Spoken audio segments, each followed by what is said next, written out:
Bonsoir, merci d'être venus aussi nombreux.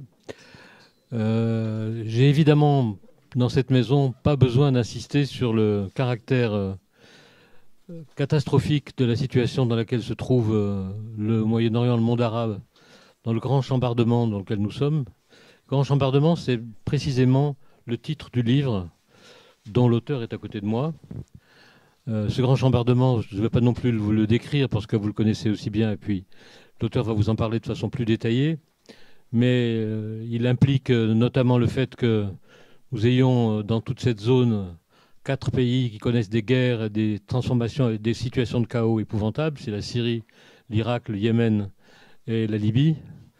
Par ailleurs, on assiste à une foule de redistribution des forces et une série de mouvements difficiles à contrôler et de transformations géopolitiques tout aussi difficiles à contrôler et dont le destin est difficile à prévoir, qui sont tous très troublants et tous très inquiétants.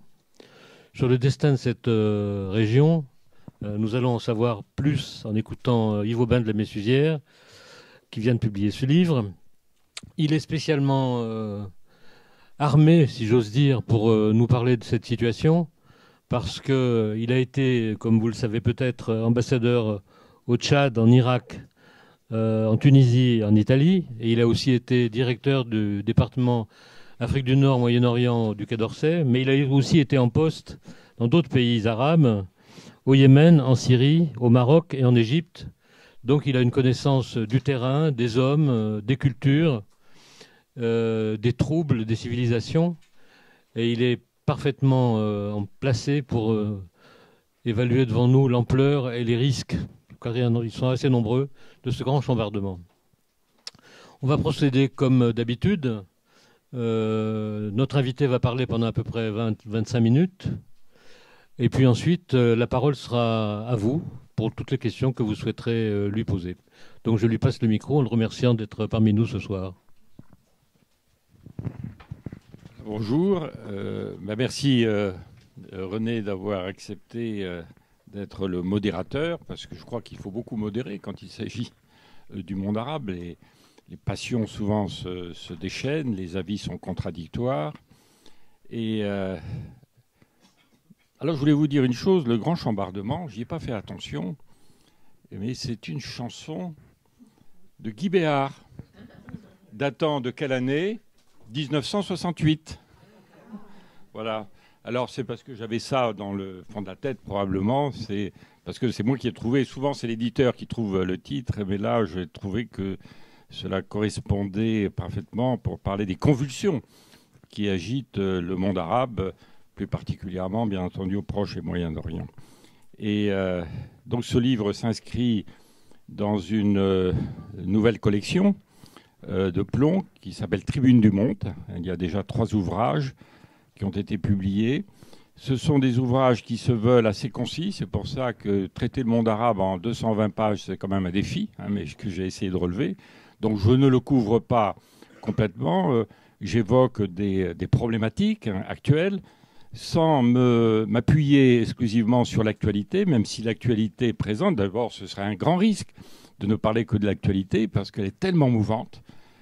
Je n'ai pas l'impression, dans toute ma carrière, ayant suivi les questions du Proche-Orient et du Maghreb, cette accélération, disons, de l'histoire. Et donc, quand les printemps arabes sont nés, c'est une expression que je n'aimais pas trop. Là, parfois, je l'écrivais dans certains articles. Donc, qui est venue d'Europe, qui est venue de France.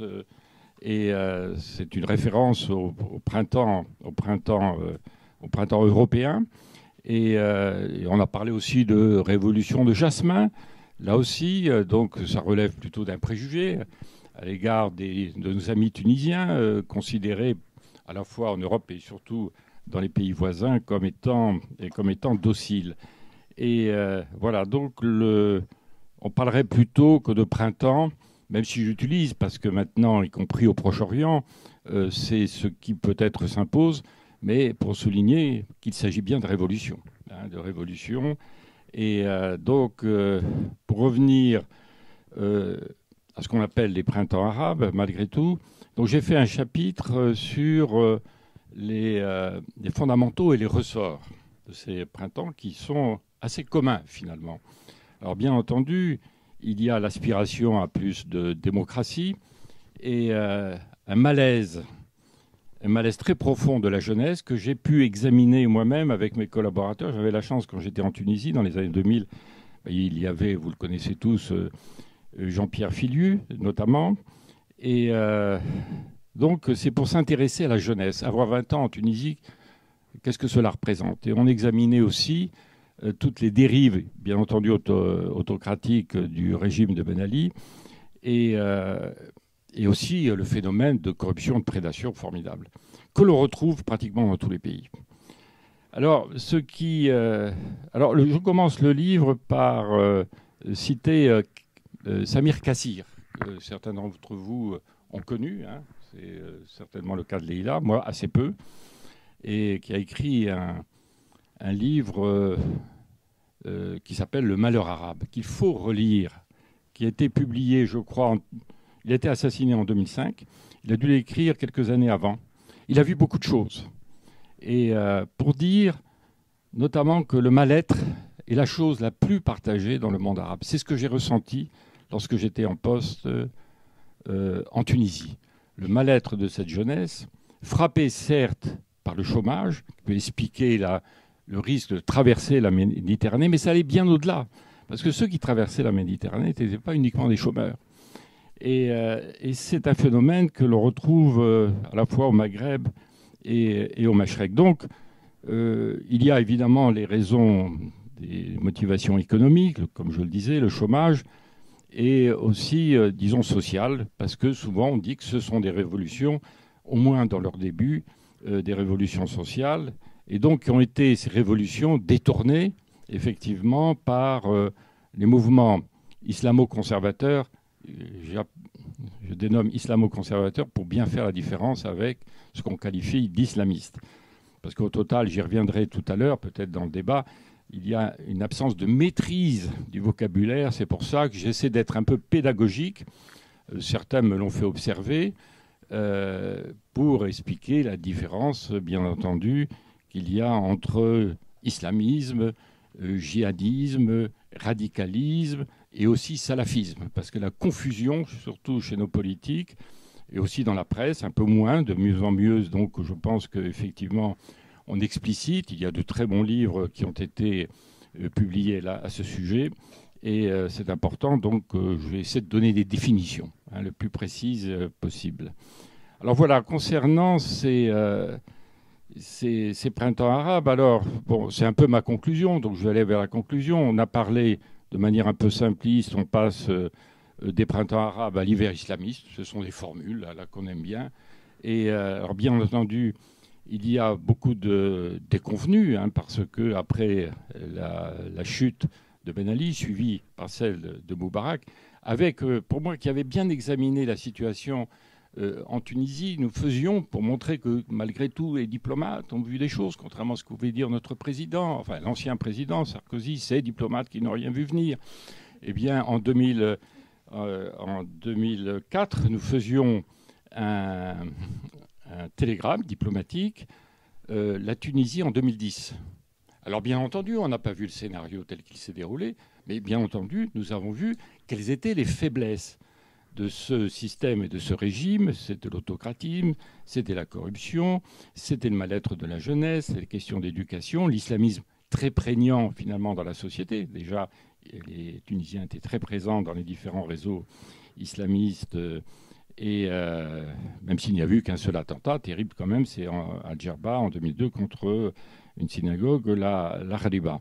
Et on voyait bien qu'on pressentait bien, et d'autres aussi d'ailleurs, pas uniquement les diplomates, les Américains, ce qui est très intéressant, parce que c'est pour ça que j'ai souhaité publier ces télégrammes. J'ai eu l'accord du Quai d'Orsay pour montrer qu'on avait vu des choses, mais parce qu'on se félicitait, regardez les Américains par rapport aux Français, parce qu'il y avait Wikileaks. Alors qui a révélé des télégrammes, notamment de l'ambassadeur que j'ai bien connu des États-Unis.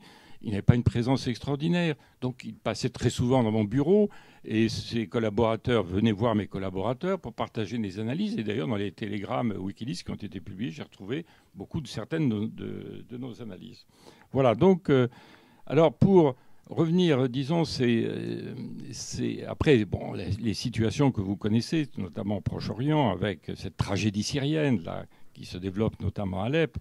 Et je pense que même s'il y a un accord russo-américain, eh bien, il faudra du temps pour rétablir la situation. Bien entendu, c'est le cas de la Libye, hein, parce que l'Irak, peut-être ce sera plus facile. Ce sont autant d'États faillis. Mais malgré tout, si on se projette sur l'avenir, parce qu'on est dans un processus du temps long, c'est évident, parce qu'il y a une telle précipitation en Tunisie, en Égypte, on se dit pourquoi pas la Syrie, quand ça a commencé en 2012, mais c'est parce qu'on n'a pas pris en compte la complexité de la situation syrienne qui n'a rien à voir avec celle de la Tunisie, voire celle de l'Égypte, parce qu'il y a une complexité à la fois ethnique, religieuse et surtout de nombreux acteurs qui sont effectivement dans la région. C'est la Syrie, c'est le Liban, c'est l'Irak, à la fois acteurs régionaux et acteurs internationaux, et qui agissent chacun de leur côté selon leurs propres intérêts.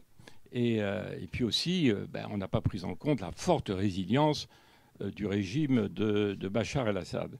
D'ailleurs, je cite au passage,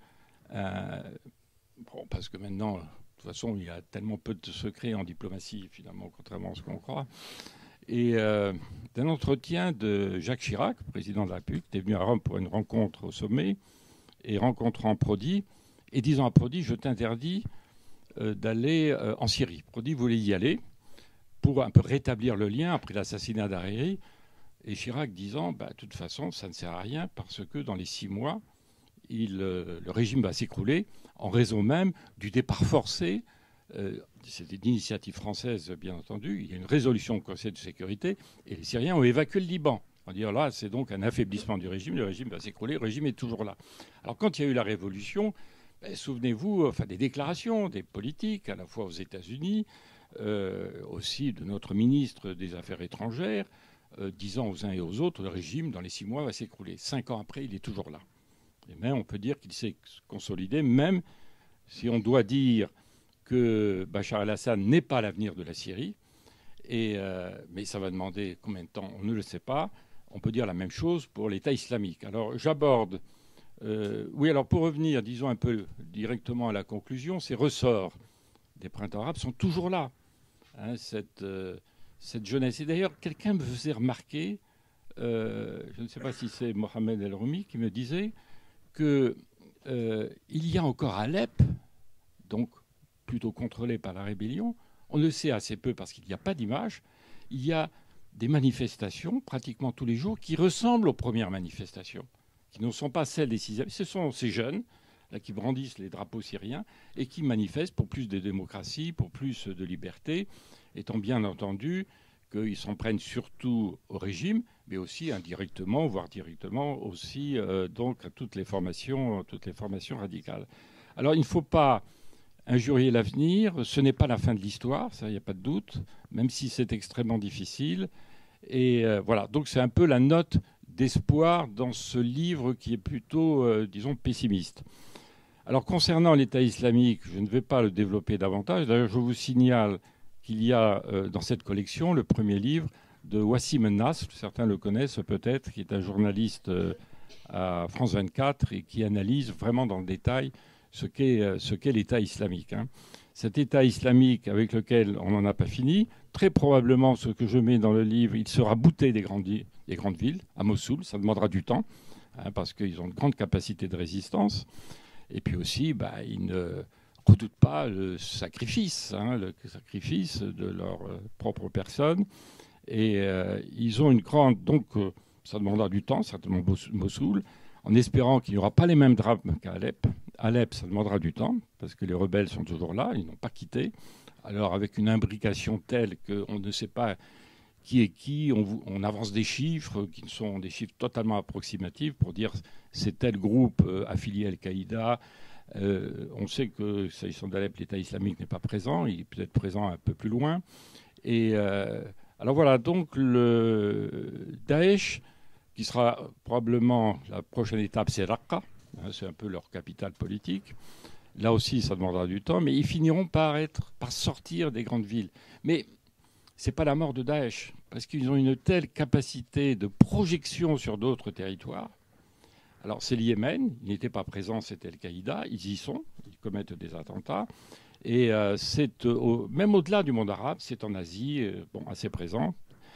Et voilà, puis donc ce que l'on peut craindre, s'agissant de l'Europe, s'agissant de la France, par le fait même qu'ils perdent des territoires, là où ils sont fortement implantés, ils le sont encore, c'est donc l'intention d'organiser des actions majeures et des attentats majeurs par le fait de la perte de territoire en Europe, en Asie et ailleurs. Et d'ailleurs, le slogan, on le dit assez peu, que l'on trouve dans la propagande de Daesh, s'adressant à ces jeunes qui ont envie d'aller au sacrifice ou faire leur djihad au Bilad el-Cham, en Syrie ou en Irak, restez là où vous êtes et commettez les attentats.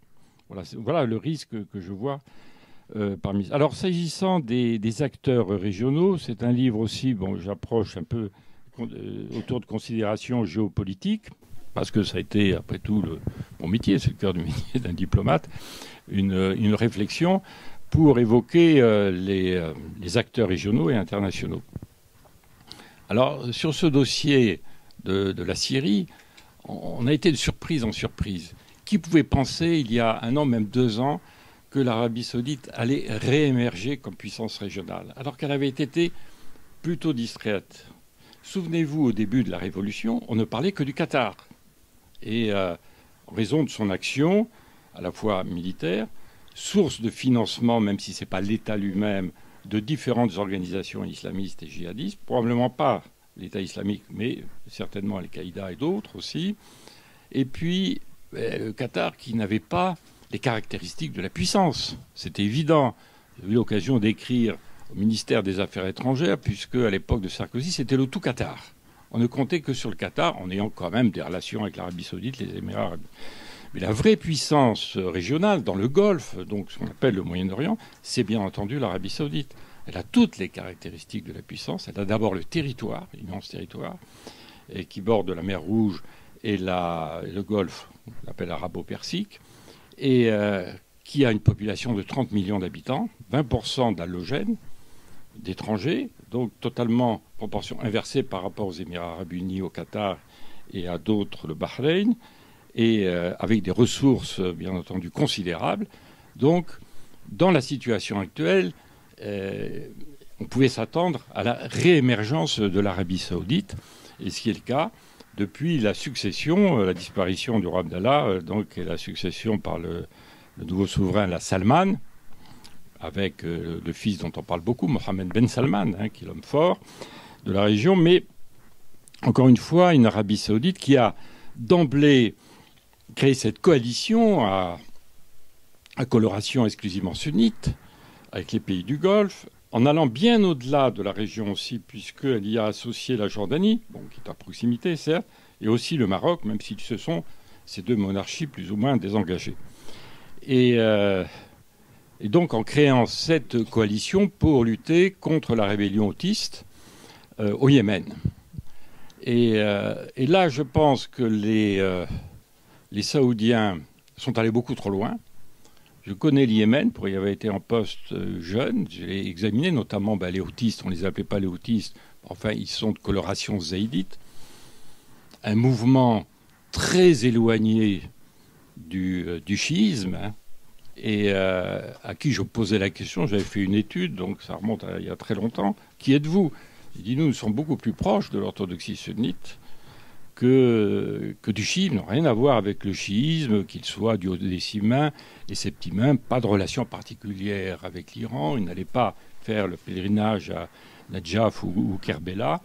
Mais alors les choses ont évolué de manière différente, puisque cette rébellion zaïdite, elle est assez ancienne, elle a précédé bien entendu les printemps arabes, et donc il y a une volonté de l'Arabie saoudite ancienne dans les années 70, quand je suis arrivé en poste pour ouvrir une ambassade. Et donc, il y avait cette volonté de l'Arabie saoudite de faire du Yémen un protectorat. Et il y a une telle volonté d'indépendance de ce pays-là qu'ils n'y arriveront pas. Ils n'y arriveront pas. C'est pour ça qu'il y a un enlisement saoudien, et c'est un risque pour l'Arabie saoudite, bien entendu. Et on voit, ça modifie l'image de l'Arabie saoudite, qui, à un moment, prenons le cas de la France, c'était le Qatar qui était ciblé, peut-être de manière excessive, mais enfin, il y avait des raisons de le cibler. Maintenant, c'est l'Arabie saoudite. Quand on parle, là maintenant, on parle beaucoup du salafisme, de manière que peut-être, là, j'en parle dans mon livre pour dire qu'il ne faut pas confondre salafisme et djihadisme. Quand on en voit nos autorités françaises qui qualifient les salafistes de djihadistes, ils se trompent totalement. Les salafistes ici, même si ce n'est pas ce qu'il y a de meilleur dans l'islam, ils ne sont pas djihadistes. Au contraire, même, il faut savoir que Daesh s'en prend aux salafistes d'une manière générale. Mais bon, ça peut poser d'autres problèmes. Il y a peu de passages du salafisme au djihadisme. Et d'ailleurs, tous ces jeunes là qui partent, qui font leur djihad, qui commettent les attentats, ne viennent pas du salafisme. Parce que pour être salafiste, il faut connaître ses textes religieux et il faut connaître la langue arabe, ce qui n'est pas le cas. Voilà. Mais il y a une responsabilité saoudienne. Donc je vous dis cette image-là, après ce qui s'est passé, là, les bombardements aveugles sur Sanaa, on en parle.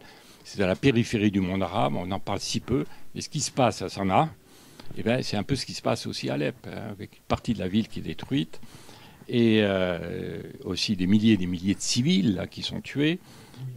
On parle de 10 000 morts. 10 000 morts, c'est, voilà, donc il faut qu'il y ait un drame absolu pour qu'on s'intéresse à la situation au Yémen. Alors l'Arabie saoudite, c'est ce que je dis là, parce que me référant d'ailleurs à des articles très intéressants, si vous pouviez les relire, c'est facile à retrouver sur le net, des articles d'Éric Rouleau dans les années 80. Il faisait à l'époque, Le Monde publiait des articles assez longs, en épisodes, parce qu'il passait 15 jours, 3 semaines dans le pays, et plusieurs jours de suite, il y avait des articles. Il a tout vu. C'est incroyable ce qu'il peut dire sur l'Arabie saoudite. Et si on enlève la date, on se dit, mais tiens, Éric Rouleau a écrit récemment un article sur l'Arabie saoudite. Et pour vous dire que moi, je fais souvent le lien entre la comparaison entre l'Iran et l'Arabie saoudite.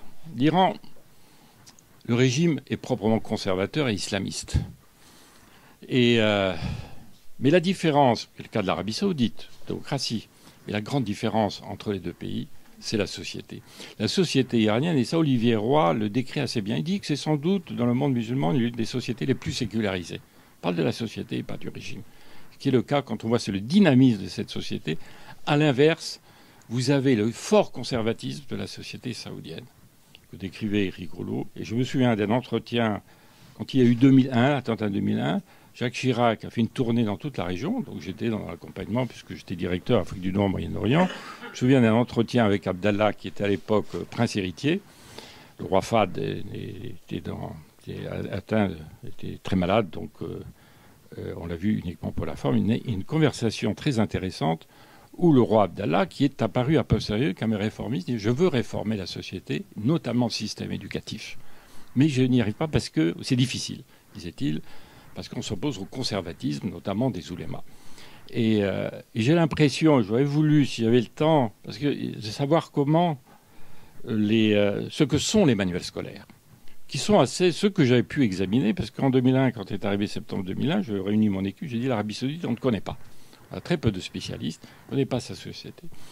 Alors, ce qui veut dire que c'est l'une des fragilités, bien entendu, de l'Arabie saoudite. C'est la société, la prégnance du djihadisme sous toutes ses formes. Donc l'Arabie saoudite, évidemment, est ciblée. C'est sans doute le contingent le plus important au sein de l'État islamique de Daesh et d'Al-Qaïda. Ce sont les Saoudiens. Et une société un peu malade, même s'il y a des progrès, il faut le reconnaître, même s'il y a des évolutions. Et voilà une véritable fragilité de l'Arabie saoudite. Alors, dans les recompositions géopolitiques, j'ai peut-être dépassé le temps, mais je vais aller peut-être vite. Il reste encore à peu près une dizaine de minutes. Une dizaine de minutes. Dans les recompositions géopolitiques, les nouveaux rapports de force des puissances régionales, parlons deux mots de l'Égypte. Alors, de l'Égypte, là où on peut dire aussi une transition démocratique qui s'est déroulée dans les meilleures conditions. Morsi et donc les frères musulmans ont été élus de la manière la plus démocratique, c'est évident. Mais il y a une dérive bien entendu, des frères musulmans, autoritarisme aussi, volonté de tout contrôler, et puis aussi de marginaliser l'armée. Ça, c'est alors autant on peut le faire en Tunisie ou peut-être dans d'autres pays, mais certainement pas en Égypte. Et donc il y a eu ce renversement de Morsi. Il faut le savoir, il ne faut pas se tromper, avec le soutien la très large majorité de la population égyptienne. Parce qu'il a bien vu qu'il n'y avait pas de perspective, ni politique, ni économique, un appauvrissement, même si le régime de Morsi était soutenu par notamment le Qatar. Pas par l'Arabie saoudite, parce que l'Arabie saoudite a un vieux contentieux avec l'organisation des frères musulmans. Donc il y a eu ce coup d'État. Et après, il y a eu ces massacres que l'on sait, terribles aussi.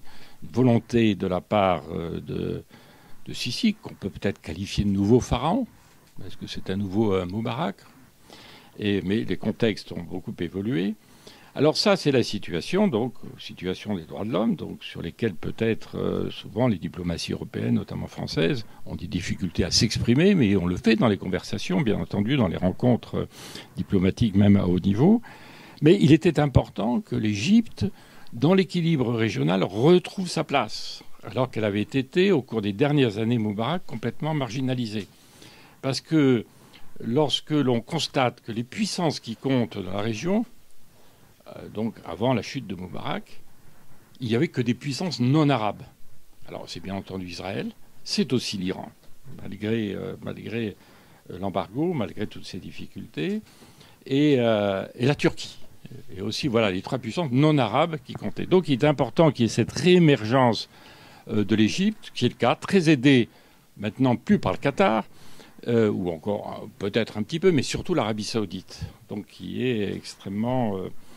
ça ne veut pas dire pour autant que l'Arabie saoudite fait donc une forme de protectorat de l'Égypte, probablement pas. Donc voilà, on voit une réémergence de l'Égypte et c'est très important dans le contexte régional. Alors, il y a donc la Syrie, bon, on en a parlé, on pourra en reparler tout à l'heure, l'Irak aussi, où peut-être il est plus facile de trouver une solution une fois que Mossoul sera reprise, et parce que il y a un gouvernement qui est quand même assez démocratique, même s'il y a eu des élections, même s'il y a eu des dérives autoritaires à l'époque de l'ancien président, les choses se sont un peu améliorées, parce que il y a tout de même donc la responsabilité, c'est pas la peine d'en parler, elle est américaine. Comment on peut essayer d'imaginer comment on a pu, après encore renverser le régime de Saddam Hussein, personne n'a pleuré, là, bien entendu, mais les grandes erreurs, et ça, c'est l'influence du proconsul, là, Paul Bremer, qui était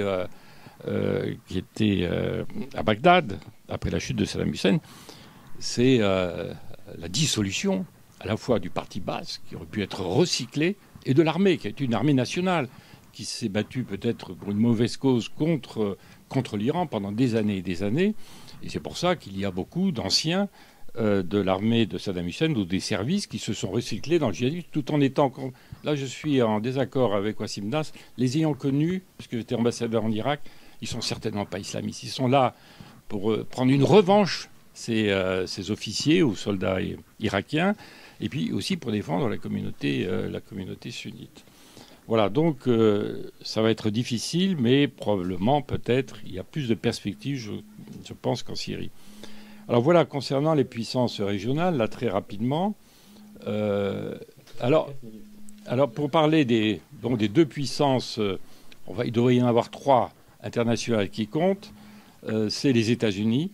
Je ne crois pas au désengagement américain. Il y a même une forme de réengagement, mais autrement. Des centaines et des centaines des forces spéciales qui sont en Irak, là probablement aussi en Syrie. Ah, pardon. Non, dès qu'on parle des États-Unis, il y a un problème. Oui, c'est un numéro masqué, là, vous voyez. Pardon, je croyais avoir éteint. Voilà, j'éteins. Alors, il y a eu... parce que même si Barack Obama a voulu donner une forme de priorité à la relation avec l'Asie, etc., bon, très bien. Mais moi, j'y vois une forme de rééquilibrage, mais pas un désengagement, contrairement à ce qu'on a dit. Et très présent aussi, on voit la 5e flotte dans le Golfe qui s'est encore renforcée récemment. Indirectement, il participe aussi au conflit yéménite, hein, il n'y a pas de doute. Hein. Et puis, donc très présent en Syrie, très bien, en Irak surtout, en Syrie, et au-delà dans l'ensemble de la région. Et puis, pensons, pour finir, la future présidente, c'est maintenant presque une certitude, espérons-le, Hillary Clinton. Et il faut voir quelle était sa position, même d'ailleurs s'agissant de la guerre en Irak, parce qu'elle l'a approuvé. Elle aurait voulu aussi approuver une intervention des États-Unis en Libye, et non pas cette diplomatie qu'on a appelé, qui est né sur le dossier lié, Leading from Behind. Et parce que les Américains étaient présents, mais un petit peu en arrière, et c'était les Français et les Britanniques qui étaient devant. Et je pense qu'il y aura donc là un fort réengagement américain, puisque les déclarations de Hillary Clinton, encore récentes, le montrent bien. Et alors, s'agissant de la Russie, alors qui nous a surpris, ça date d'un peu plus d'un an. Souvenez-vous, au Conseil de sécurité, il y a un an, la Russie, en Assemblée générale, Poutine annonçait la création d'une grande coalition. Il fallait tous se rassembler pour lutter ensemble contre Daesh. Et quelques jours revenus, donc, surprise, parce que je crois que véritablement les diplomaties ont été surpris de l'intervention forte et violente de la Russie pour défendre le régime de Bachar el-Assad. La grande erreur de la diplomatie, notamment européenne, c'est de ne pas avoir considérer que la Russie avait des intérêts. Ça ne se limite pas à Tartous, ça va bien au-delà. C'est inscrit dans l'histoire. Et il faut remonter à Catherine II de Russie. Il faut se souvenir que c'est elle qui avait annexé la Crimée, qui a créé Sébastopol. C'est toujours l'accès aux mers chaudes. Donc ça, c'est très inscrit dans l'histoire. Puis la communauté orthodoxe aussi. Très bien. Alors, donc la Russie est intervenue, apparaît actuellement, mais est-ce que c'est pour longtemps? Je n'en suis pas sûr, comme l'acteur dominant, à la fois militaire et politique.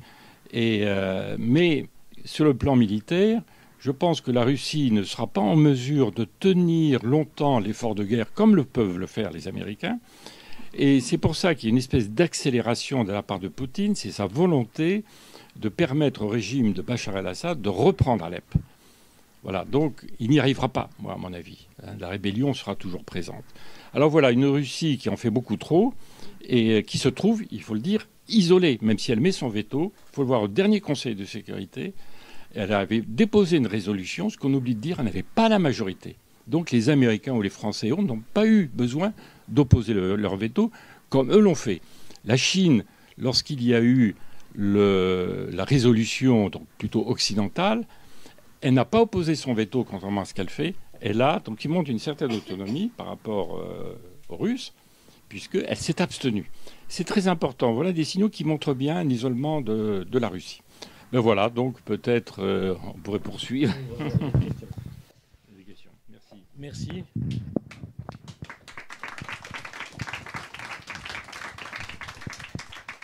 Je vais abuser du pouvoir que me donne la possession du micro pour te poser deux questions pour ouvrir le débat. La première, c'est, je voudrais savoir si, à ton avis,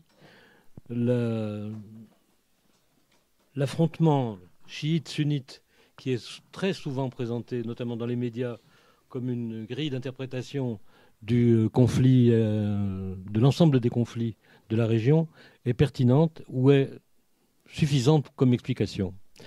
La deuxième question, c'est sur un sujet qu'on n'a pas abordé encore ce soir, mais je voudrais qu'on l'aborde, s'il te plaît, c'est de savoir si le conflit israélo-palestinien, que tu considères comme, dont tu relèves la centralité dans ton livre, n'a pas été complètement éclipsé par ce grand chambardement, ce qui a permis aux Israéliens de faire prévaloir leur amour du statu quo et ce qui a complètement gelé toute possibilité d'avancer un tant soit peu, pour autant qu'on puisse avancer dans cette situation.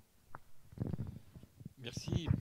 Alors, je consacre effectivement à un chapitre que j'appelle Sunnisme, chiisme, la fabrique d'un conflit. Alors, pour lequel on a, disons, mis l'accent sur la dimension religieuse, il est politique. Il est politique même dès l'origine, même s'il y a des différenciations religieuses, on y reviendra, puisque c'est posé dans les premiers siècles de l'islam le problème de la succession du prophète, Mohammed, et ceux qui estimaient, qui sont donc devenus les chiites, que Ali, le gendre et prophète, le gendre et cousin du prophète, avait donc la légitimité pour succéder au prophète au moment de son décès. Donc il y a eu 3 autres califes qui étaient les compagnons du prophète qui ont été désignés, et donc Ali a été le 4e. Et voilà, donc il y a à l'origine, on peut dire que ça avait une dimension politique. Il n'y a pas de différenciation religieuse. Et encore même, y en a-t-il sur le plan doctrinal? Assez peu. Je vous parlais des haïdites, peut-être aussi, on peut le dire pour les autres. Donc ce conflit, parce qu'il y a un moment, on ne croyait pas, effectivement, quand on disait ça, ce sont les géopoliticiens, plutôt étrangers, occidentaux, qui ont créé ce concept d'axe chiite et d'axe sunnite. Ben, ça n'a pas été vraiment le cas. Celui qui, le premier, on l'oublie, en a parlé, c'est le roi de Jordanie. Je crois que c'était même, je me souviens, mais enfin ça remonte à une dizaine d'années. Ben, c'était au moment de l'émergence, bien entendu, de l'Iran, après la révolution donc, islamique, et qui voulait exercer, disons, une influence, mais ce n'était pas tellement au nom de la doctrine proprement chiite, du duodécimain. Je ne crois pas qu'ils aient fait, les Iraniens, prosélytisme. Ils faisaient du prosélytisme pour dire ce sont tous ces régimes arabes sont liés au grand Satan, les États-Unis, etc. C'était ça leur motivation première et non pas la motivation religieuse. Et alors, il y a... D'ailleurs, et Moubarak a repris, je me souviens aussi, cette notion d'axe chiite, parce qu'il y avait cette crainte de l'émergence de cette puissance qui était donc l'Iran.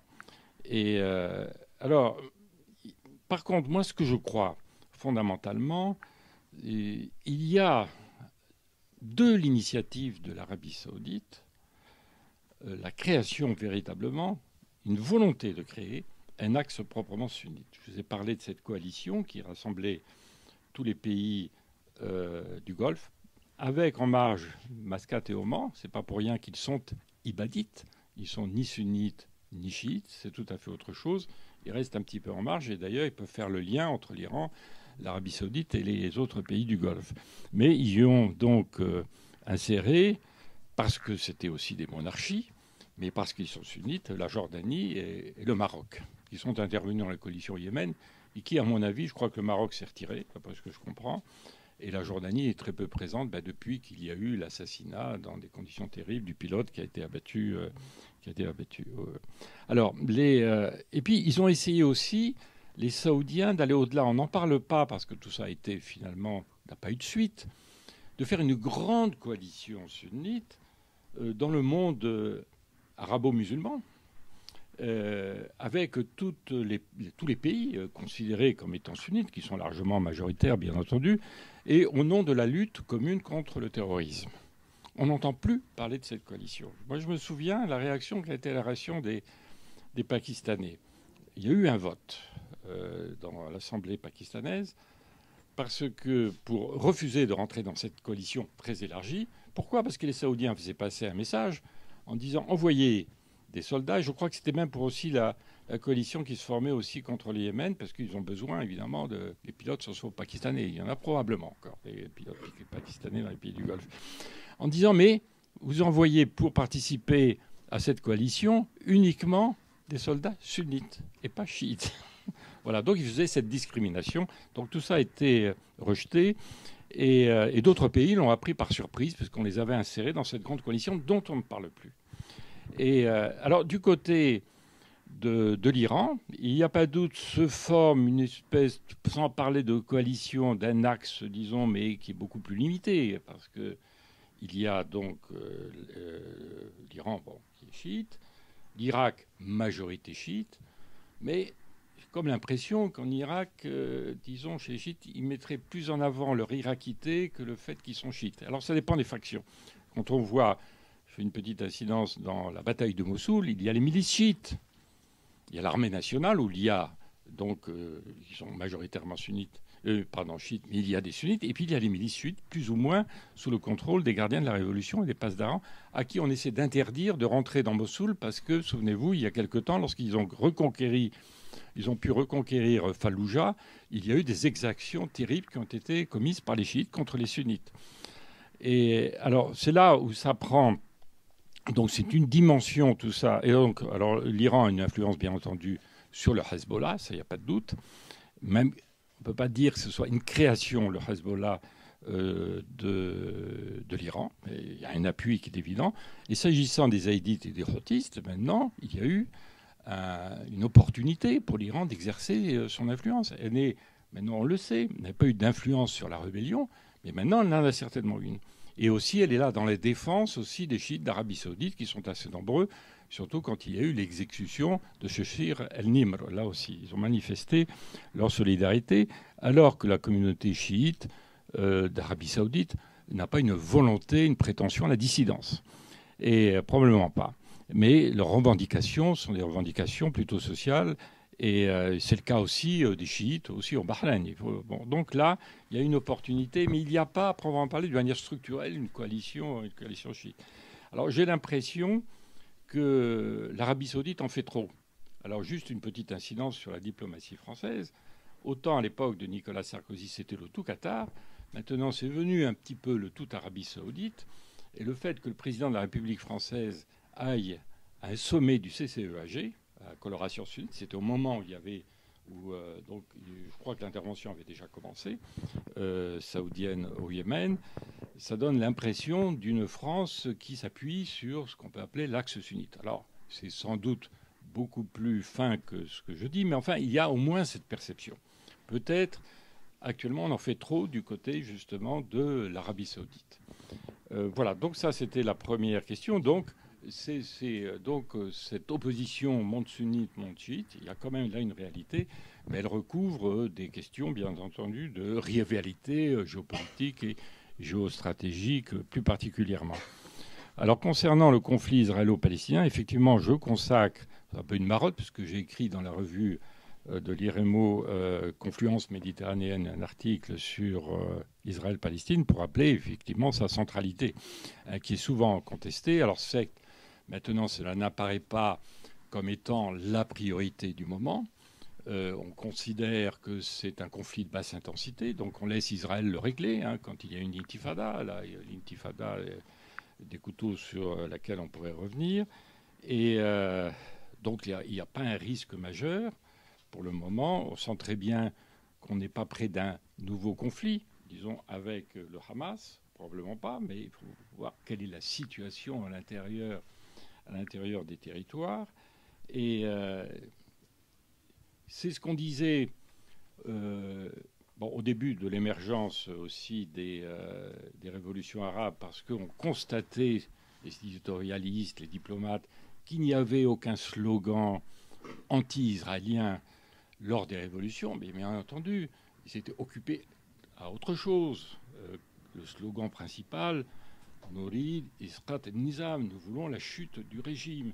Mais ça ne veut pas dire pour autant que le conflit israélo-palestinien n'existe pas, disons, au sein des opinions, même si les régimes, alors on voit bien le régime de El-Sisi, je vais y revenir. Bon, mais il y a une situation telle qu'il peut y avoir de nouveau, pas tout de suite, mais dans 2 ou 3 ans, c'est inévitable, une explosion, si véritablement il n'y a pas de perspective de solution.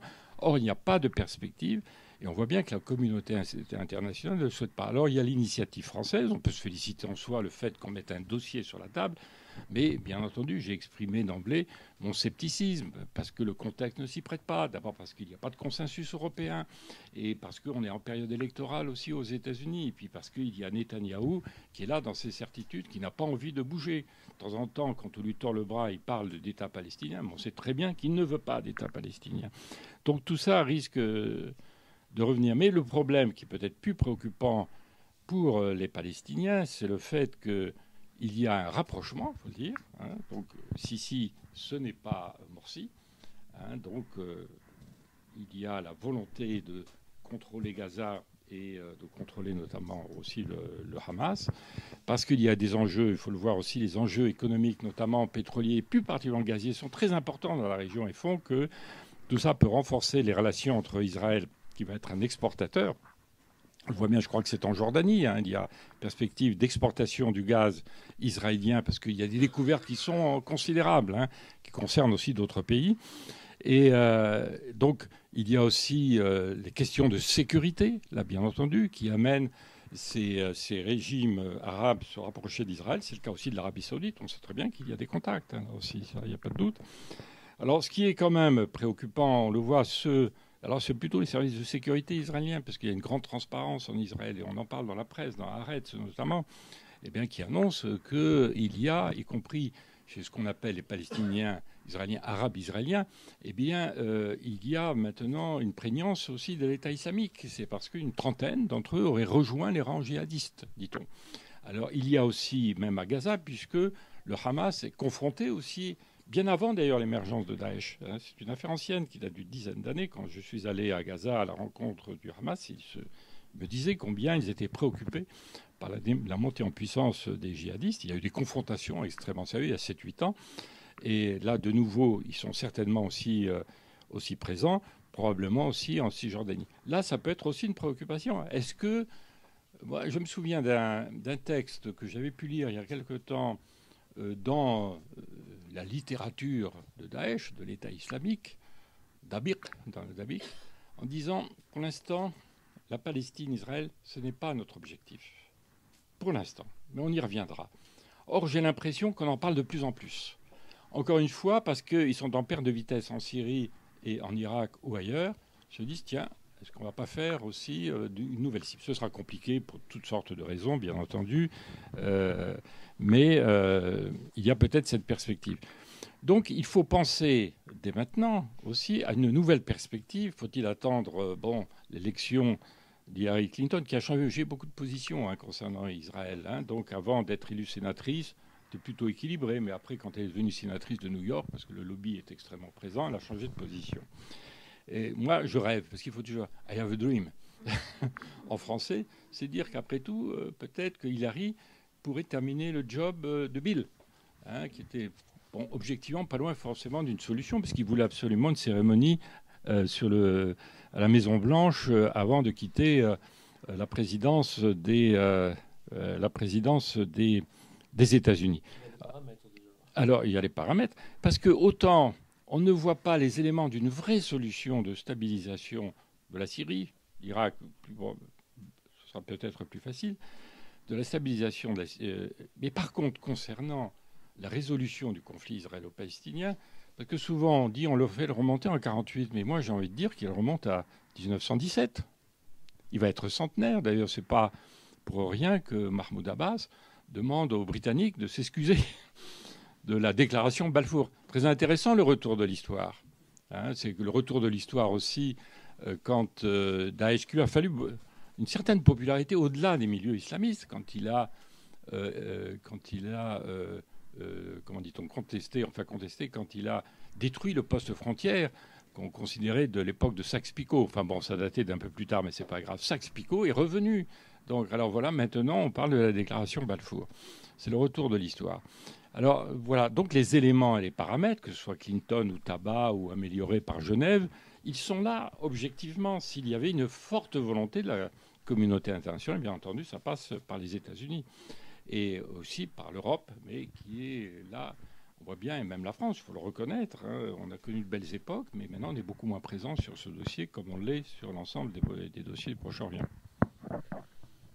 Merci. Bien, maintenant, pour à peu près 35 à 40 minutes, la parole est à vous. Je pense qu'il doit y avoir un micro qui peut se promener dans la pièce. Est-ce qu'il y a des questions?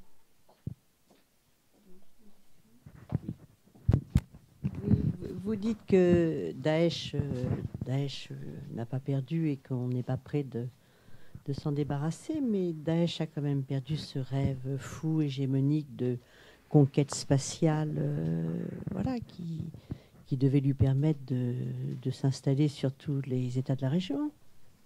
Là c'est même pas en rêve, quoi. Ils y croient encore? Non, au moins, ce dont on peut se féliciter, parce que certains de ceux qui examinaient, disons, l'évolution de l'État islamique, je préfère l'appeler État islamique que Daesh, parce que l'acronyme Daesh, c'est Daoula al-Islamiyya l'Irak ou Shem. C'est uniquement pour l'Irak, et le Shem, c'est la Syrie et au-delà, le Liban et la Jordanie. Et c'est pas, non, mais c'est pas pour rien que le calife autoproclamé, on peut en rire, mais enfin, il y a quand même cette réalité terrible, s'il a proclamé l'État islamique. C'est-à-dire, pour lui, il y avait une vocation universelle. C'est l'ensemble des pays musulmans.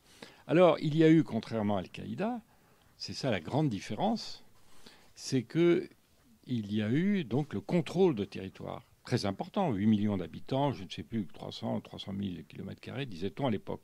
Bon, qui s'est réduit comme une peau de chagrin et qui va continuer à se réduire. Très bien. Et ça ne veut pas dire pour autant... Alors, on disait à l'époque qu'ils ont aussi toutes les caractéristiques d'un État. Il ne manquait plus que la reconnaissance. Et vous savez, la grande différence l'État islamique avec le Front al-Nusra, donc maintenant s'appelle le Fatah al-Sham. Fatah al-Sham, bon, très bien. Enfin, bon, c'est une mutation formelle, c'est pour éviter probablement les bombardements, mais enfin, il reste très proche, enfin, voilà, de l'idéologie. D'ailleurs, ils l'ont dit aussi, caïdiste, et leur référence reste Zouahiri et Ben Laden. Et donc, alors j'ai perdu le fil, je veux dire, contrôle du territoire. Et oui, alors, beaucoup disaient qu'ils avaient la caractéristique d'un État.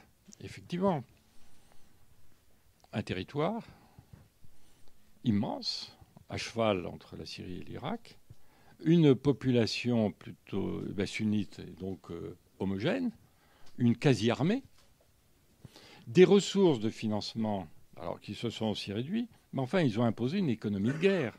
Ils ont fait baisser les salaires. Donc, ils continuaient à... Ce qui est très intéressant, on le saura là plus tard, parce qu'à Mossoul, peut-être que la vie était beaucoup plus... Pour beaucoup d'habitants de Mossoul, préféraient avoir Daesh, peut-être moins maintenant, plutôt que les milices chiites, qui ont quand même commis aussi des massacres quand il y a eu une première reconquête de Mossoul. Et donc, il manquait de la reconnaissance. Mais alors, contrairement, alors justement, aux autres formations islamistes, ils sont autonomes. Les autres, même le Front al-Nusra et toutes les autres formations, et même la SL, sont, d'une manière ou d'une autre, sous influence d'États régionaux ou alors d'acteurs internationaux. Ce n'est pas le cas de Daesh. Ça faisait, d'un certain côté, ça faisait sa force. Mais comme je le disais dès le début, tout ça n'a pas d'avenir. Le califat, c'est une utopie. Je suis sûr que le Baghdadi n'y croit pas plus que ça. Bien entendu, mais ça lui a valu un certain prestige. Ça représente dans l'imaginaire du monde arabe quelque chose d'important. Regardez, moi je me souviens avoir vu, puis ça continue, c'est pendant la période de Ramadan, tous ces feuilletons autour du califat. Vous voyez, donc tout ça, ça frappe les esprits. Et alors voilà, donc maintenant il se réduit, mais il gardera une force de frappe encore. Dans quel territoire? Est-ce que c'est le Yémen, dans certaines régions syriennes, dans les montagnes, voire en Irak? Ils peuvent se projeter aussi en Asie. Il y a la Libye. La Libye sera plus difficile pour eux de se maintenir parce que un territoire plutôt désertique, etc. Ils sont plutôt étrangers à la population pour beaucoup d'entre eux, mais ils sont là quand même. Alors, ils peuvent être aussi ailleurs. Ils ont voulu faire un petit émirat, même si ça n'a duré que quelques jours aussi, entre la frontière tunisienne et libyenne, là aussi. Vous voyez, donc cette capacité de se projeter, de mobiliser. Donc Daesh n'est pas mort. Enfin, en tout cas, il n'est pas mort idéologiquement. C'est ça. Enfin, ça, il faut, pour être réaliste, on ne peut pas se contenter du fait on criera victoire le moment où on les fera quitter Mossoul, mais ça donnera du temps, ou Raqqa, mais ce ne sera pas la fin de Daesh, malheureusement. Est-ce qu'il y a d'autres questions? Enfin, on va vous apporter un micro, madame. Merci bien. Ma question est peut-être naïve, mais qui a réellement intérêt à maintenir le soutien financier, économique à Daesh? Alors, bon, donc il y a eu, comme je le disais, mais débordons Daesh. Ce n'est pas forcément Daesh qui a le plus de financement, quoi qu'on ne sait pas trop, ce sera plutôt le Front al-Nusra.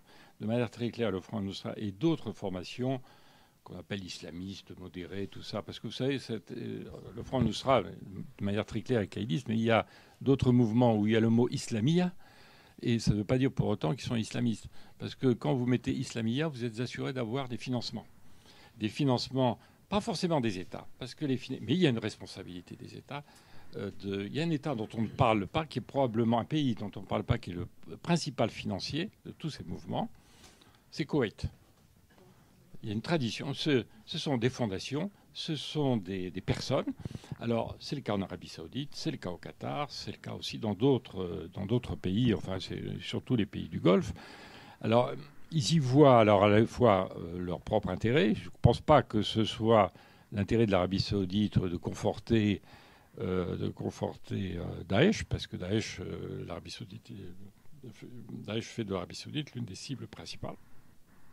Par contre, il y a le jeu très ambigu de la Turquie vis-à-vis de toutes ces formations islamistes, même indirectement Daesh, parce qu'il y a eu un passage.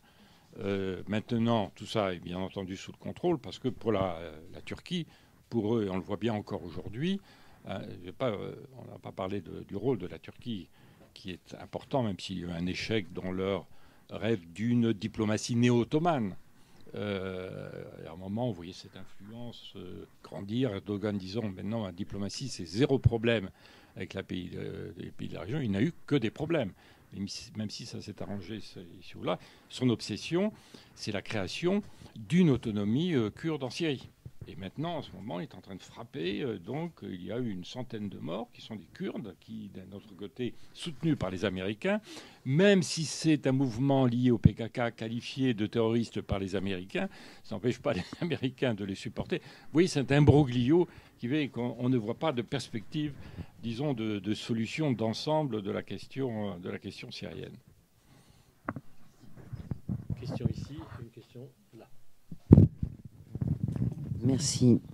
Moi, je voulais revenir un petit peu à la question du vocabulaire. Pour savoir quelle différence tu fais entre islamo-conservateur et islamiste, dans la mesure où il me semble qu'il y a une porosité quand même très grande entre les deux. L'exemple d'Erdogan, qui est passé assez rapidement, enfin, qui a oscillé entre islamo-conservateur et islamiste tout au cours de sa carrière politique. Et dans le même ordre d'idées, même si je souscris tout à fait au fait que salafiste et djihadiste, ce n'est pas la même chose, mais il y a une parenté de corpus idéologique qui peut permettre, là encore, des passages de l'un à l'autre extrêmement, et qui sont extrêmement fréquents. Oui, donc j'utilise, je ne suis pas le seul, la qualification d'islamo-conservateur pour qualifier les mouvements qu'on peut qualifier aussi par ailleurs islamistes, parce que l'idéologie est islamiste, c'est les frères musulmans et Ennahda. Alors, ce qui est très intéressant, avant les révolutions, pour Ennahda notamment, qui était en contact avec l'AKP d'Erdogan, c'était la référence. Eux ont réussi, les Turcs. Pourquoi est-ce que nous, on ne réussirait pas? C'était un peu la pensée parmi les plus avancés, les plus progressistes ou réformistes au sein des frères musulmans, voilà, c'est le modèle. Il n'y a pas de raison que nous ne puissions pas réussir.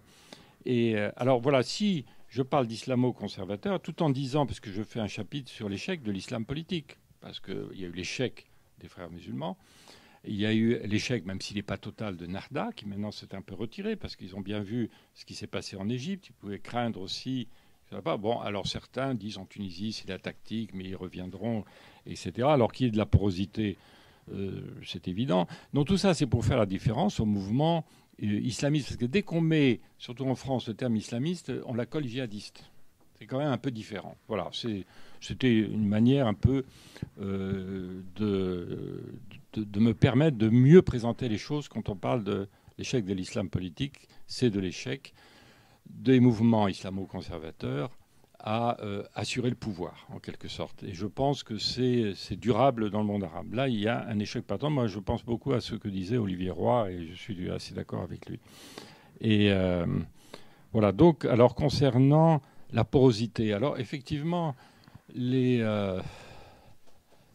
entre le salafisme et le djihadisme, bon, moi, j'en parle s'agissant de la France. Et c'est là, je reprochais, par exemple, à nos autorités, quand ils s'en prennent aux mosquées salafistes et quand ils expulsent des imams étrangers. Tout à fait d'accord. Ça, il n'y a pas de doute. Mais le salafisme, tel que ceux qui le connaissent et qui l'étudient, celui qui a écrit peut-être l'un des livres, qui est un homme pour lequel j'ai beaucoup d'admiration parce que j'étais souvent dans des colloques plutôt confidentiels avec lui, il s'appelle Godard. Mais j'ai oublié son prénom, pour ne pas le confondre avec le cinéaste. Hein? C'est pas Jean-Luc. Non, c'est pas Jean-Luc. Hein?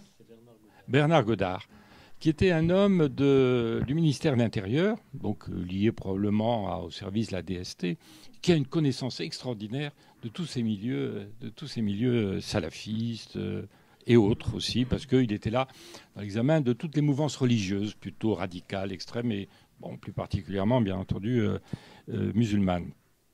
Alors c'est intéressant, là, c'est un livre qui doit se trouver ici, c'est tout à fait intéressant à lire parce que il lève beaucoup de préjugés vis-à-vis des salafistes. Alors que l'on voit de temps en temps, nous habitons dans le 11e, donc on n'est pas très loin. Quand on va voir ces mosquées salafistes, quand on voit les librairies, c'est intéressant de regarder ce qui se lit, notamment les ouvrages sur la femme dans l'islam. Quand il y a des ouvrages d'Ibn Taymiyyah, qui est l'un des inspirateurs du wahhabisme, donc 14e siècle, je crois, et lui-même inspiré aussi du mouvement le plus, parmi les 4 rites orthodoxes, le hanbalisme. Et quand là-dedans, on appelle au meurtre des chiites. Alors c'est là où il y a peut-être sur le plan religieux une dimension qui est importante, hein, et qui compte, parce que Daesh, effectivement, on peut dire que Daesh, ceux qui, El-Baghdadi et d'autres, les idéologues de Daesh, on peut dire qu'ils sont quelque part, ils sont salafistes.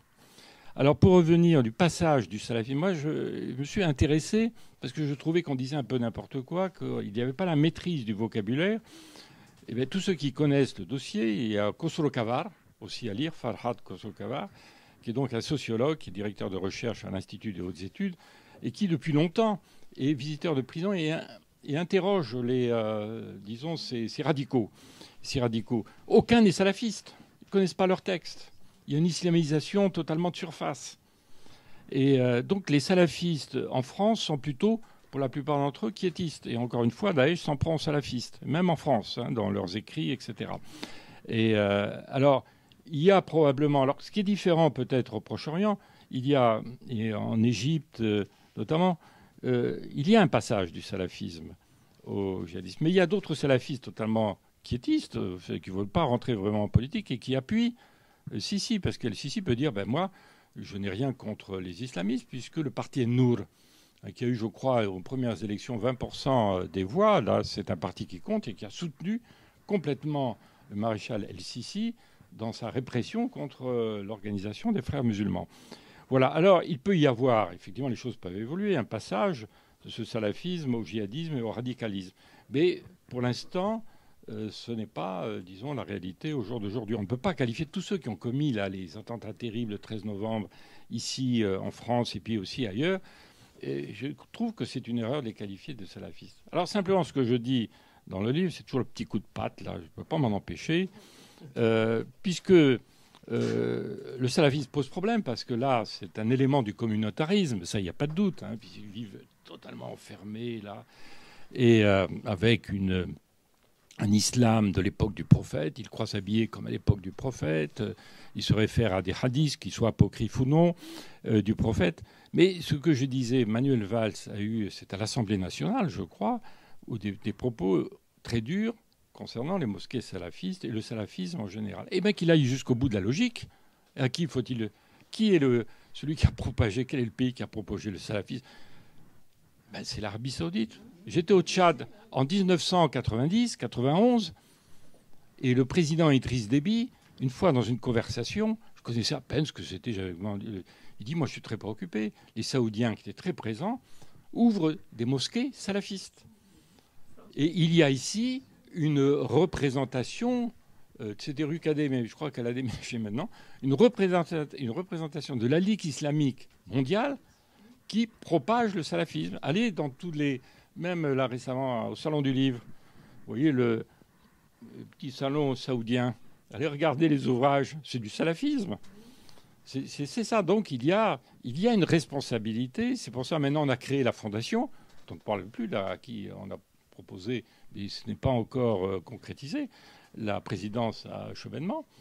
Et on n'entend plus parler d'elle, puisque maintenant, dans les déclarations qui ont été faites, maintenant, plus de financement des mosquées par les pays étrangers. Alors, une petite anecdote, ça parce que je l'ai vérifié, je pense que c'était peut-être par Godard, c'est que, donc en Arabie Saoudite, il y a des centaines et centaines, au-delà du millier, au cours des 20 ou 30 dernières années, de jeunes musulmans vont là-bas se former à l'université islamique de Médine. Mais il y en a une autre aussi à Riyad. Bon, la doctrine, bien entendu, elle est salafiste ou wahhabite, hein. Et quand ils reviennent en France, s'ils prennent la direction d'une mosquée, si la communauté de la mosquée le désigne celui qui est diplômé de l'université islamique de Médine, eh bien la dite mosquée aura un financement beaucoup plus important que d'autres mosquées de la part de l'Arabie saoudite. C'est quand même... Alors voilà, je dis, allons jusqu'au bout de la logique. Mais évidemment, on n'ose pas s'en prendre à l'Arabie saoudite parce qu'il y a les enjeux politiques, il y a les enjeux commerciaux, économiques. Une autre question ici, monsieur. Mais il y avait Bernard Cornu. Oui, bonjour, bonsoir. Tu as parlé de la grande transparence de la presse israélienne. C'est vrai, mais elle n'a sans doute pas grand-chose à dire parce que Netanyahou, lui, a interdit à tous ses ministres d'évoquer la situation en Syrie. Il leur a dit de se taire sur la Syrie. Or, moi qui étais dans les années 80 un grand lecteur de la revue palestinienne, des études palestiniennes, j'ai lu à cette époque-là, donc en 82, un texte qui était publié par l'Organisation sioniste mondiale dans sa revue Kivunim, Orientation, et qui s'intitulait Stratégie pour Israël dans les années 80, qui n'a jamais été cité en bonne page dans les grands journaux français, et qui dit textuellement, j'ai le texte sous les yeux, pour la Jordanie, l'Égypte, démanteler l'Égypte, objectif politique d'Israël sur son front occidental, désintégration de la Syrie et de l'Irak en provinces ethniquement ou religieusement homogènes comme au Liban, et l'objectif prioritaire d'Israël à long terme sur son front est. Ceci est un objectif dès à présent à notre portée. Voilà. L'Irak, pays en proie, fois riche en pétrole et en proie de graves dissensions internes, est un terrain de choix pour l'action d'Israël. Le démantèlement de ce pays nous importe encore plus que celui de la Syrie. Voilà, 3 États ou davantage se constitueront autour de 3 villes principales, Bassora, Bagdad, Mossoul. Les régions chiites du sud se sépareront des sunnites et des Kurdes au nord, le conflit, etc. Bon, la Jordanie, objectif prioritaire aussi. Voilà. C'est marqué en toutes lettres. Et il y a 18 pages ou 20 pages. Il analyse tout le Moyen-Orient, du Soudan jusqu'à l'Iran et même le Pakistan un petit peu, en communautés chiites ou sunnites, chrétiennes, etc., qui s'opposent l'une à l'autre, etc., et terrain de choix pour l'action d'Israël. Alors ma question, je l'ai posée souvent dans des réunions sur le Moyen-Orient, où il y avait souvent des anciens des services, des amiraux, etc. J'ai jamais eu de réponse. Combien la France a d'agents parlant irakien, l'arabe irakien, à tel point qu'ils pourraient infiltrer l'État islamique, et quelle est la proportion par rapport aux centaines qu'a le Mossad?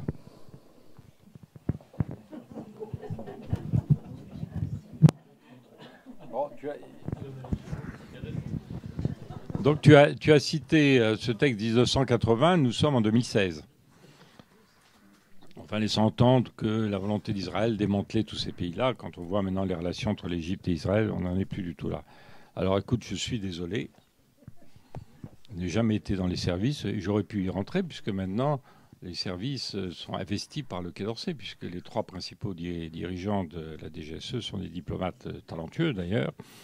Et alors là, effectivement, c'est une bonne question mais à laquelle je ne peux pas répondre. Je ne suis ni amiral, ni général, ni voilà, donc ni espion. D'abord, merci pour votre intervention. Alors, j'aimerais bien être naïve et vous demander, parce qu'on parle de salafisme, djihadisme, etc., est-ce que, d'abord, pourquoi est-ce qu'on s'est débarrassé des dictateurs pour créer le chaos naïvement, comme je l'ai dit, et de manière si brutale, parce qu'il y a 20 ans, on n'entendait jamais parler de ces mots-là dans la presse. La Libye, les gens vivaient très bien, avec un dictateur, bien entendu. La Tunisie, pareil. La Syrie, il n'y avait pas de guerre. Daesh n'existait pas. Alors, quand on parle d'État islamique, je trouve que c'est leur donner trop d'importance. Pour avoir un État, il faut avoir quelqu'un à la tête, il faut avoir un drapeau, il faut avoir une hymne nationale, il faut avoir beaucoup de choses, vous le savez mieux que moi. Alors, je ne vois pas pourquoi, puisqu'on parle de lexique, pourquoi est-ce que les diplomates ne peuvent pas se mettre d'accord sur plusieurs choses? D'abord, la vérité, bon, je rêve, numéro 1, et numéro 2, sur le plan linguistique, et puis numéro 3, pourquoi a-t-on détruit ces pays pour créer pire que ce qu'ils ont vécu, pire que les dictatures.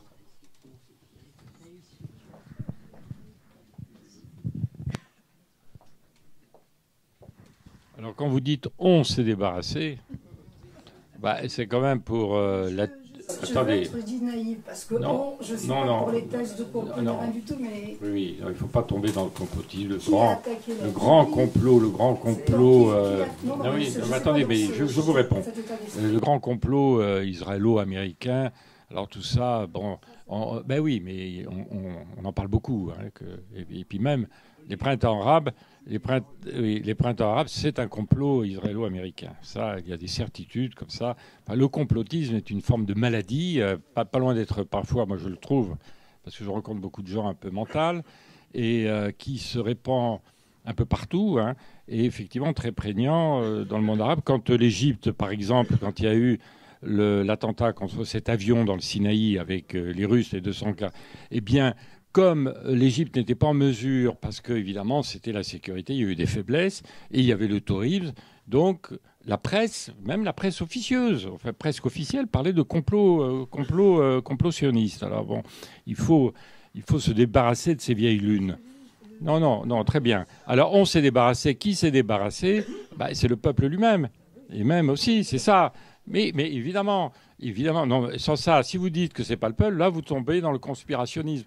C'est-à-dire, moi, mais alors attendez, mais laissez-moi. C'est concernant la Tunisie. La première chose qu'on m'a dite, un pays que je connais bien, puis j'y suis retourné après, on m'a dit, tout ça a été organisé, le départ et la fuite de Ben Ali, par l'ambassadeur des États-Unis, qui est allé voir Ben Ali en disant, tu dégages. C'est complètement faux, mais ça existe encore. Ça existe, même s'il y a les télégrammes Wikileaks qui sont publiés, etc. Et voilà, donc, alors qu'il y ait une influence américaine, voire d'autres États, dont la France, dans certains pays, oui, c'est une réalité. Mais ce n'est pas... ce qui est intéressant dans les printemps arabes, ce sont des mouvements endogènes. C'est partie de la société, du tréfonds de la société. C'est pour ça que je pense que ça repartira, bien entendu. Ça demandera peut-être du temps. C'est quand même un élément tout à fait essentiel. Il n'y a pas eu d'influence. Après, il y a eu les influences des mouvements islamistes, islamo-conservateurs. Il y a eu, s'agissant de la Syrie, par exemple pour la Tunisie, il n'y a eu aucune intervention, ni américaine, ni occidentale, ni européenne, ni française, ni saoudienne, ni rien du tout. Très bien. Alors, s'agissant de la Syrie, c'est tout à fait autre chose. On n'a pas tenu compte de la complexité. Alors, simplement, sur les responsabilités, moi j'étais ambassadeur en Irak. J'ai connu l'époque de Clinton et de Madeleine Albright. Et j'ai connu aussi des bombardements quand Saddam Hussein ne respectait pas ses engagements s'agissant des contrôles des armements de destruction massive. Mais j'étais le premier à dire que peut-être il fallait émettre l'hypothèse qu'il n'y en avait plus. Je me suis engueulé à Paris en disant il ne faut pas dire une chose pareille. Ça ne va pas plaire aux Américains. Bon, finalement... C'était qu'une hypothèse, hein, parmi d'autres. Et alors, il y a eu, à l'époque de Clinton, pour lui, la politique, c'était l'expression de Madeleine Albright, « We let him in his box », parlant de Saddam Hussein. Dès qu'il lève un peu la tête, qu'il ne respecte pas, on lui tape dessus. Mais parce que comment il s'appelait, Colin Powell, que j'ai eu la chance de rencontrer à Rome, donc il est venu au Palais Farnèse, je l'ai invité avec Kissinger, a reconnu... Disons, nous, notre politique à l'époque, c'était de maintenir le régime, de l'affaiblir, de s'assurer, disons, la destruction des armements de destruction massive, mais certainement pas d'abattre le régime, parce que ça va être le désordre, the day after. Après, les choses ont changé avec Bush, mais c'était... Parce que souvent on dit c'est parce qu'il y avait le souci d'accès aux grandes ressources pétrolières. C'est pas ça, c'était proprement idéologique, messianique. Chez Bush, parce qu'il pensait on abat Saddam Hussein, c'est l'ennemi, et après on va répandre, comme par miracle, la démocratie dans l'ensemble du monde arabe. Cette intervention, par exemple, on peut dire, d'un côté, que les Américains, par cette intervention en 2003, détruisant l'Irak, avec la dissolution de l'armée et du parti basse, ont une immense responsabilité, qu'indirectement, ils ne sont pas les créateurs, bien entendu, de Daesh, mais ils ont favorisé, bien entendu, l'expansion.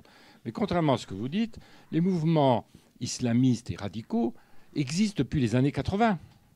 Et l'assassinat de Sadat, et l'intervention en Afghanistan.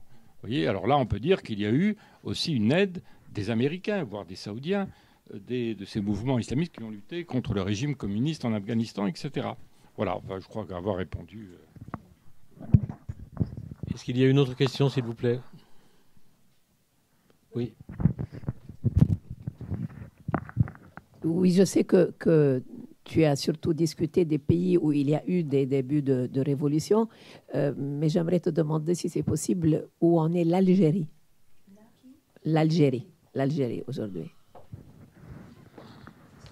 Si c'est possible, si c'est pas hors sujet.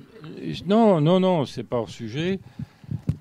Comme je ne pouvais pas aborder et disons donner des éclairages sur chacun des pays, donc j'ai parlé donc évidemment de la Syrie, mais j'aborde quand même les pays du Maghreb, hein, que ce soit et la Tunisie, j'ai fait un chapitre spécial, un petit peu du Maroc pour dire que avant de revenir à l'Algérie, Mohamed VI a eu l'intelligence d'anticiper ces évolutions et de réformer la Constitution, d'organiser des élections. Maintenant, le PJD donc est au pouvoir. On est dans un système de cohabitation. Parce que, bien entendu, c'est le Marzen qui compte, mais qui marche pas trop mal. Et puis, c'est un pays, il faut le reconnaître, qui avance, même si, effectivement, il a ses problèmes, la pauvreté, la corruption, etc. Voilà, donc concernant... Et d'une manière générale, ce sont finalement les monarchies qui s'en sortent le mieux. En Jordanie aussi, il y a eu des élections. Une forme de stabilité tout à fait étonnante, alors qu'ils ont pas loin d'1 million de réfugiés. Et ils sont en bordure de l'Irak, de la Syrie. Et donc, s'agissant de l'Algérie, alors, moi, mon impression, je crois que je l'aborde, mais de manière transversale, une Algérie qui est un peu immunisée, un petit peu comme le Liban, d'une certaine manière, parce qu'il y a eu cette guerre civile.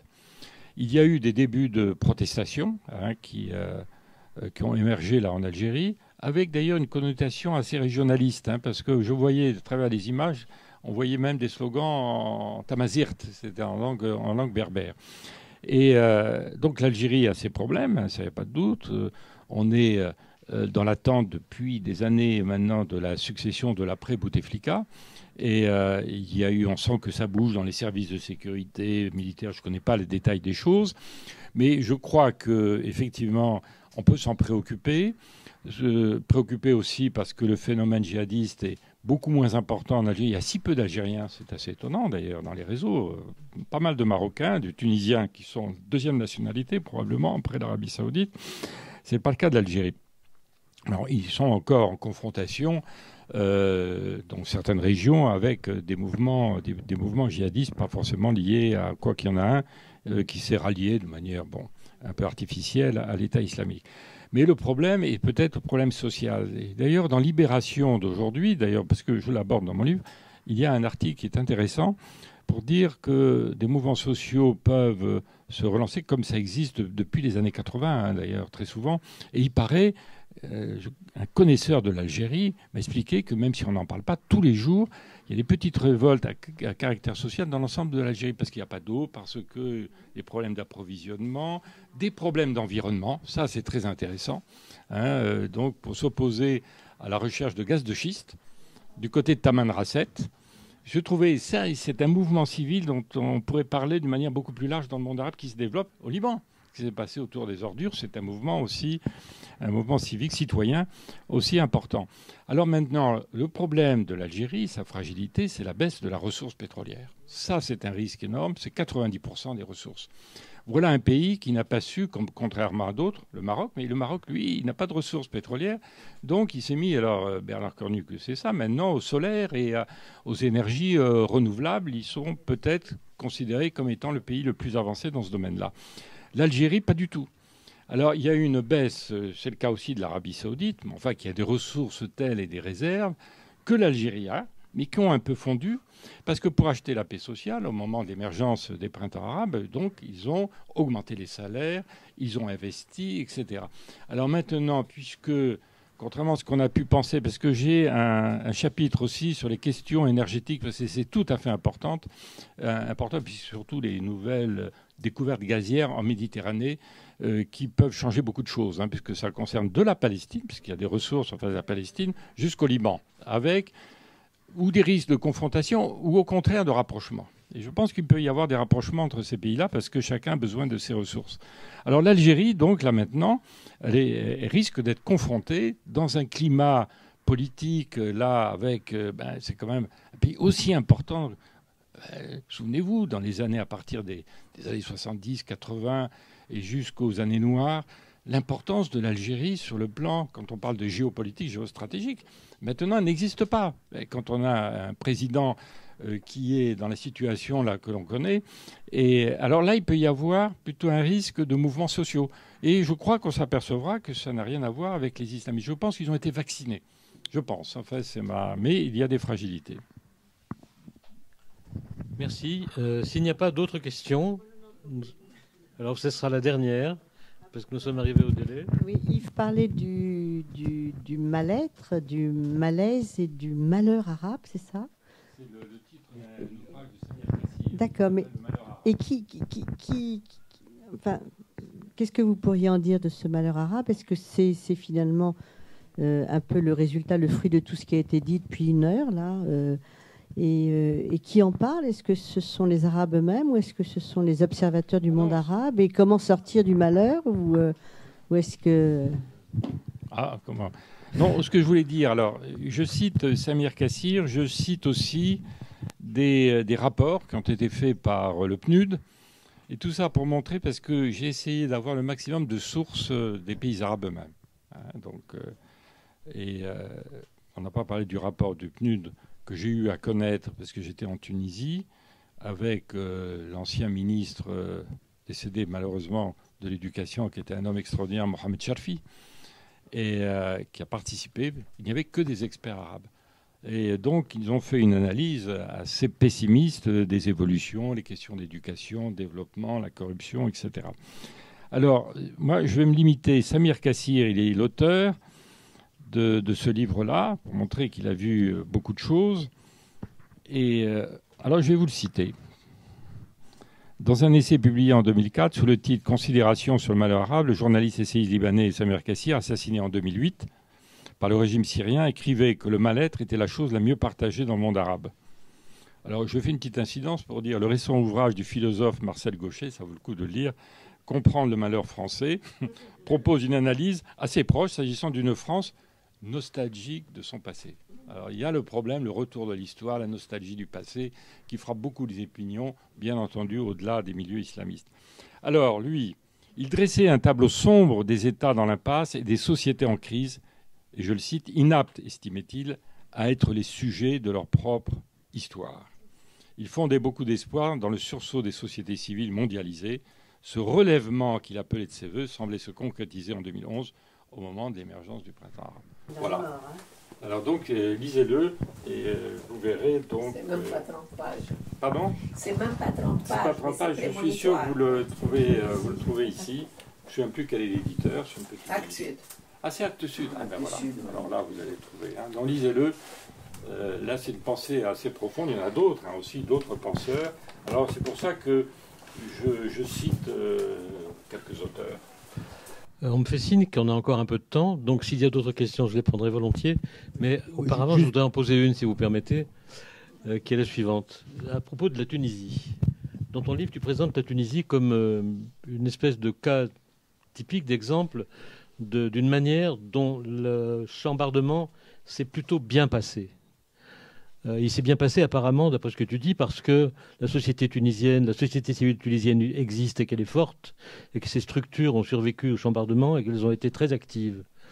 Est-ce que ce qui est en train de se passer en Syrie et en Irak, qui semble être une destruction complète précisément de ces structures civiles, ne laisse pas prévoir une beaucoup plus grande difficulté qu'ailleurs pour sortir de la crise de façon pacifique? Alors effectivement, j'ai consacré un chapitre que j'intitule « La singularité tunisienne », pour montrer qu'ils ont, à ce stade, réussi, là, on en a parlé tout à l'heure, leur transition. Et alors ce qui est très intéressant, le rôle de la société civile est tout à fait fondamental. Souvenez-vous du rôle qu'a joué il y a 1 an et demi, 2 ans, ce qu'on appelle le quatuor. C'est-à-dire, au moment où la transition était menacée, au moment où il y avait des attentats contre des personnalités politiques, organisé par un mouvement djihadiste qui se trouvait entre la Libye et la Tunisie, et pour débloquer la situation, alors qu'elle devenait complètement instable, se sont réunis ensemble l'UGTT, l'Union Générale des Travailleurs Tunisiens, seule force d'opposition au régime Ben Ali d'un certain côté, et donc vieille institution qui est née dès l'indépendance, l'Ordre des avocats, la Ligue tunisienne des droits de l'homme et l'UTICA, qui est le patronat tunisien, se sont réunis ensemble et en quelque sorte ont imposé aux formations politiques une solution, un compromis. C'est très intéressant dans la Tunisie, dans la culture du compromis. Et on l'a vu entre Caïd Essebsi et puis Ennahda. Il n'y a pas de doute qu'il y a. Voilà. Et je pense que pour l'instant, ça continue. Et pour parler quand même de ce qui est fondamental de cette constitution très originale, qui peut devenir un modèle d'ailleurs, je vais faire un lien avec la Syrie.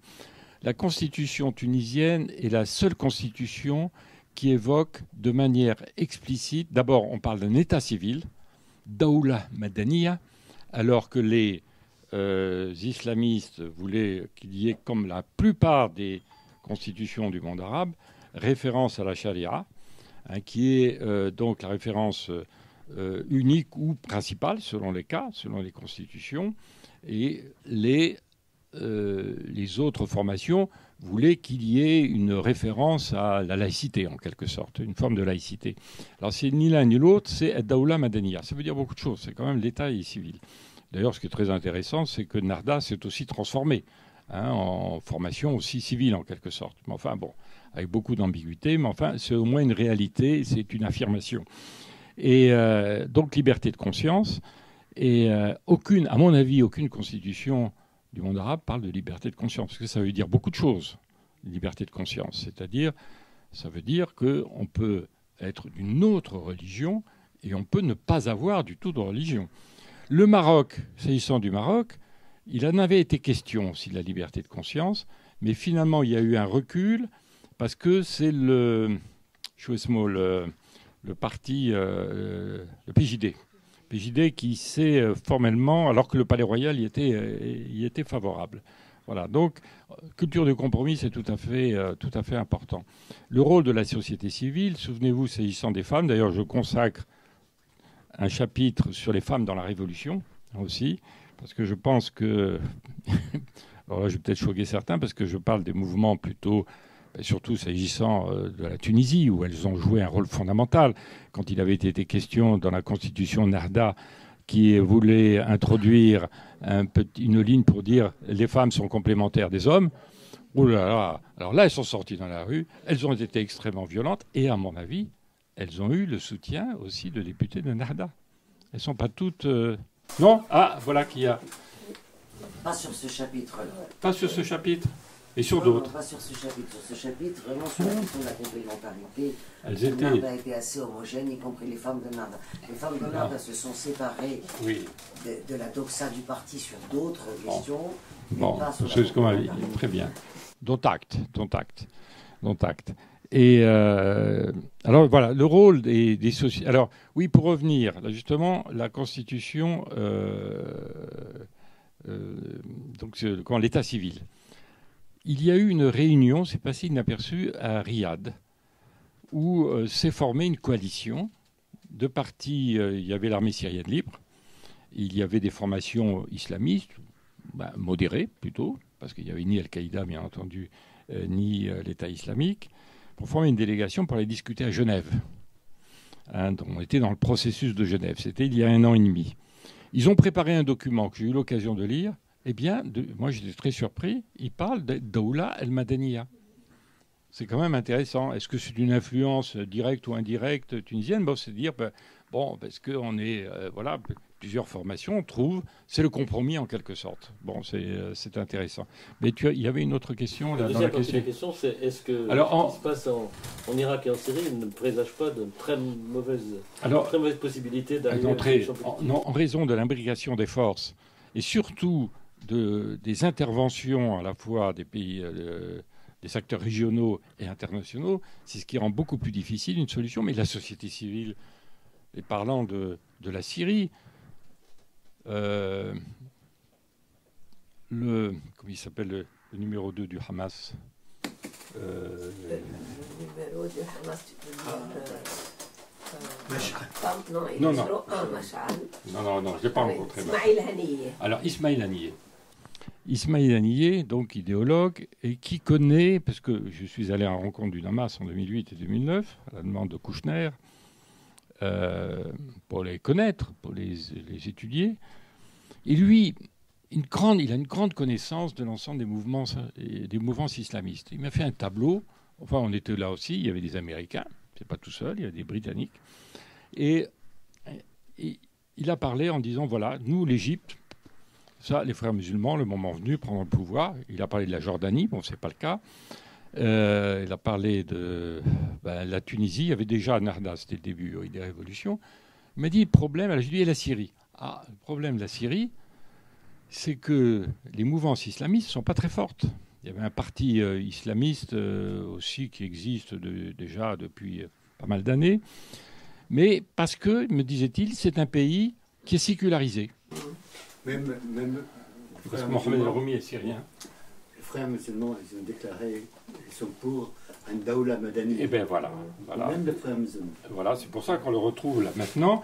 Et il dit, parce que lui, Ismail Haniyeh, nous sommes, comme on l'a fait pour le Hamas, pour un processus démocratique et des élections démocratiques. Donc essayons de réfléchir. Donc s'il y a des élections demain en Syrie, et Bachar al-Assad ne sera plus là, si c'est le cas, mais les islamistes ne seront pas là. C'est quand même intéressant comme analyse. Donc ce qui veut dire que là, c'est un pays qu'on a connu, parce que nous étions en poste avec Florence, puis on reste en relation avec la Syrie, et puis plutôt la société civile. Il y a une forte société civile en Syrie, comme elle existe aussi en Irak, et voilà, mais qui est pour l'instant marginalisée. Et dans un contexte, on est dans un contexte de conflit, de guerre, il est difficile qu'elle puisse s'exprimer, qu'elle continue à s'exprimer. Quelqu'un m'a dit là, ce qui se passait à Alep, où il y avait encore des manifestations. Il n'y a pas des milliers et des milliers de personnes, mais ils continuent à manifester presque tous les jours. C'est la société civile. Regardez il faut toujours revoir les images. Parce que quand on vous parle de l'Irak, qu'est-ce qu'on vous présente comme image? Ce qui se passe à Mossoul, ce qui se passe à Alep, c'est l'horreur. Mais remontons aux images de 2011-2012, de ceux qui sortaient dans la rue avec ces grands drapeaux syriens, vous savez, extrêmement longs, et regardez un peu ce qu'ils étaient, hommes et femmes. Il y avait aussi... Eh bien ça, c'était la société civile.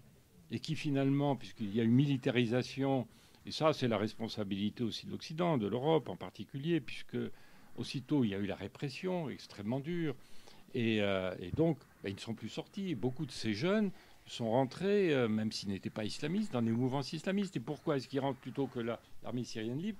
Parce que c'est là où il y a les moyens. Les moyens pour pouvoir avoir des armes, lutter contre Bachar el-Assad et aussi de pouvoir nourrir sa famille. C'est l'une des explications. C'est ce qu'il y a eu hier, avant-hier, et des jours d'avant, dans les rues d'Alep. Oui. Il n'y a pas un drapeau de Daesh. Ah non, il est même... Il est interdit. Ou bien voilà. Al-Sham. Donc, ce qui montre... Oui.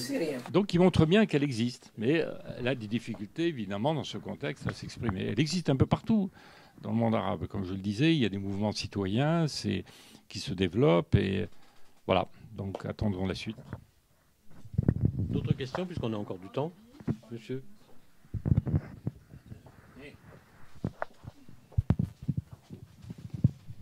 Quelle est la part du chambardement dans le phénomène migratoire? Monsieur le professeur, je suis content de vous voir. Il fut mon professeur avant que je rentre au Quai d'Orsay. Donc je vous dois beaucoup. Non, mais c'est l'une des conséquences de ce chambardement. Ça, il n'y a pas de doute. Et ce qui me laisse penser, puisque c'est l'Europe qui est concernée, et pratiquement la seule Europe, par ces mouvements migratoires qui ont un double aspect. Bon, il y a la migration économique, mais c'est plutôt des pays du Sahel, pays africains. Et puis la migration économique, notamment des Syriens. Entre, je sais pas, on dit 600 000, 700 000, dont 500 000 qui sont arrivés en Allemagne, d'après ce que je comprends. Alors, l'une des conséquences,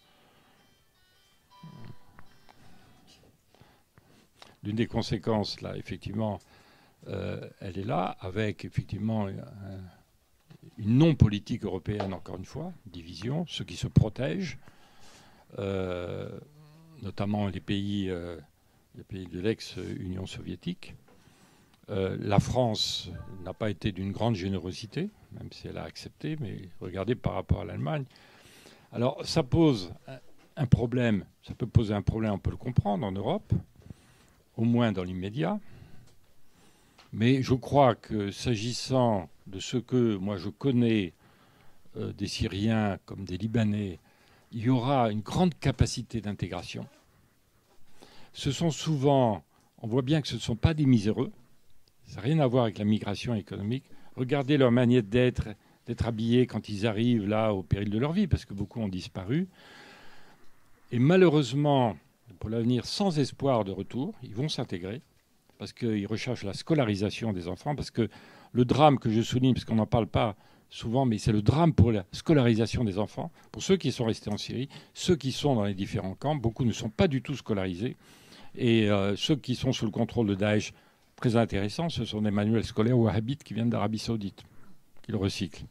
Voilà, c'est quand même intéressant. C'est là, effectivement, la doctrine salafiste revient. Et donc, voilà ce que je voulais dire concernant cette... Alors, donc, sans espoir de retour, c'est-à-dire que la Syrie, donc, il y a un problème générationnel qui va au-delà de la question de sécurité, de la stabilisation qui finira par venir. Il y a peut-être une génération perdue, probablement. Absence de scolarisation pendant 5 ans. Ça risque de durer encore. Ceux qui ont émigré en Europe, à mon avis, ne reviendront pas, même si la situation se stabilise, parce qu'ils s'implanteront et ils s'intégreront. Hein, on verra des médecins, des avocats, des chirurgiens, etc. Donc, notamment s'agissant plus particulièrement des Syriens. Voici les conséquences du grand chambardement. Effectivement, vous avez raison. Une question de madame. Je n'ai pas parlé, oui, suffisamment de la Libye. Là aussi, État failli. D'ailleurs, y a-t-il eu jamais un État dans la Libye de Kadhafi, les Jamahiriya, et donc qui s'appuyait, lui, sur les allégeances tribales, déjà, vous voyez. Donc, alors, effectivement, quand il y a eu le renversement de Kadhafi, d'ailleurs, revenons un peu dans l'histoire. Moi, je crois autant ça a été une erreur. Si les historiens finiront par le dire, maintenant on le dit de plus en plus, notamment aux États-Unis, l'intervention irakienne, parce qu'on n'a pas pensé au jour d'après, là bien entendu, on n'y a pas réfléchi. D'ailleurs, c'est très intéressant ce qui est en train de se passer, s'agissant de Mossoul, enfin, sous l'égide de la France, il faut le reconnaître, à la fois au niveau des ministres des Affaires étrangères et aujourd'hui même des ministres de la Défense, on est en train de réfléchir au jour d'après, de la reconquête, pour éviter qu'il y ait de nouveau un drame avec l'entrée des milicites. Donc il faut parler avec tous les acteurs régionaux, éviter qu'il y ait des exactions et comment gérer des grandes villes comme Mossoul une fois que Daesh sera bouté. Et alors concernant la Libye, moi je m'interrogeais au moment, je ne connaissais pas particulièrement bien le dossier, puisqu'il y avait cette menace sur Benghazi. Elle n'était peut-être pas évidente. Il n'était pas évident non plus que Kadhafi allait massacrer comme Bachar el-Assad le fait à Alep. C'est pas évident. Enfin bon, il y avait un risque, bien entendu. Mais je pense que si c'est à refaire, il ne faudrait pas le refaire non plus, parce qu'on se retrouve dans cette situation. On n'a pas pensé au jour d'après. Et donc, il y a ce grand désordre, cette anarchie, une espèce de somalisation de la Libye. Il y a eu à un moment une stabilisation, parce qu'il y a eu un gouvernement d'union nationale qui a été approuvé par la communauté internationale. Mais il y a encore une fois le jeu très compliqué et contradictoire des forces régionales. Quand on voit que le général Haftar, donc, qui est du côté de Benghazi, et qui... non, il n'est pas à Benghazi, il est à Tobrouk, pardon, c'est à Tobrouk, donc, qui avait été, moi j'en sais quelque chose, parce que j'étais ambassadeur au Tchad, et le général Haftar avait été retourné par la CIA, oui, retourné par la CIA, et donc il a fui au moment de l'arrivée d'Idriss Déby, il a fui aux États-Unis, donc il était donc très proche de la CIA. Y est-il toujours? Je n'en sais rien. Il est revenu, il a ses propres ambitions personnelles, il a sa propre armée, il a pu conquérir et contrôler certains terminaux pétroliers aussi. Et alors, de nouveau, puis donc, il conteste le gouvernement d'union nationale, qui est aussi contesté par le Parlement de Tobrouk, etc. Donc voilà, c'est une complexité de la situation. Je ne vois pas comment il peut y avoir avant longtemps une stabilisation.